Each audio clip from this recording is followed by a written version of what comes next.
When it comes to managing your weight, we know that it mostly boils down to our ability, or a lack of ability, to properly control our food intake. Successful weight loss is mostly dictated by eating less in terms of calories than we burn. Weight gain is the opposite, where above all else, you need to eat more. These concepts are fairly simple to understand. Execution, however, tends to be significantly tougher. One of the main reasons why, according to the scientific data, more often than not, we tend to underreport our food intake. In other words, we suck at understanding our food. We often think we're eating less than we actually are, and that's why we don't see any results. So, how do we fix this? Well, you know those calorie tracking apps your fit friend has always been harping about? That might just do the trick. Track your food to know exactly how much you're eating. Crazy idea, right?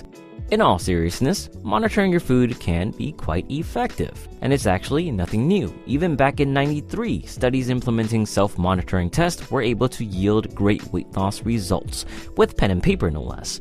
Nowadays, mobile apps make tracking easier than ever, even recording intake just by scanning your food labels. But to elucidate tracking efficacy further, we can take a little dive into a fresh 2019 study from the Journal of Obesity Society. In this 6-month weight loss study, subjects were instructed to track every single thing they ate or drank into a web-based food tracking system. However, researchers weren't really interested in the subjects' food choices, but rather their tracking patterns. With that in mind, data was collected on the amount of time subjects logged their food per day, the time they spent on the website, the amount of days per month they tracked their food, and the amount of weight they lost. The results. Those that lost the most weight, categorized as losing 10% or more of their initial body weight, were the most consistent in their food tracking endeavors. Those that lost the least, categorized as losing less than 5%, were also the least consistent. At the end of the study, the most successful group tracked 21 days of the month with an average of about 3 sessions per day. The least successful group clocked in at only 9 days per month with a 1.5 session average per day, and more than half quit tracking completely. Boom. Simply put, track your food, folks. Now, if you're one of those that complain that tracking takes too much time and effort, note that the most successful group in the study initially took only 23 minutes per day to track their food. By the end, it dropped down to just 16 minutes. Again, they used a web-based system. Consumer apps like MyFitnessPal should be much easier and quicker to use, perhaps taking only 10 minutes of your day.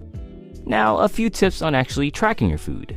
1. Make sure you log everything, especially those little snacks you think wouldn't make a difference. They do.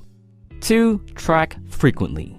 Best practice is about 3 times per day, like the folks in the study, preferably around the times you have your big meals.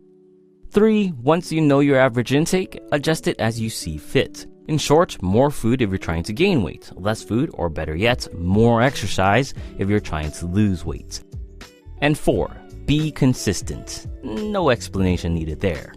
Oh, and one more thing. Even though tracking's main appeal is to learn your caloric needs, it doesn't mean to just go eat whatever you want until you hit that magic calorie number.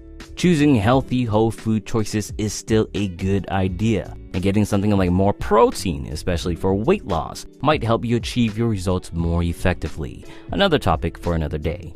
But there you have it. Track your food, folks. Once you understand your food a bit better, you can dial your tracking back just a tad bit.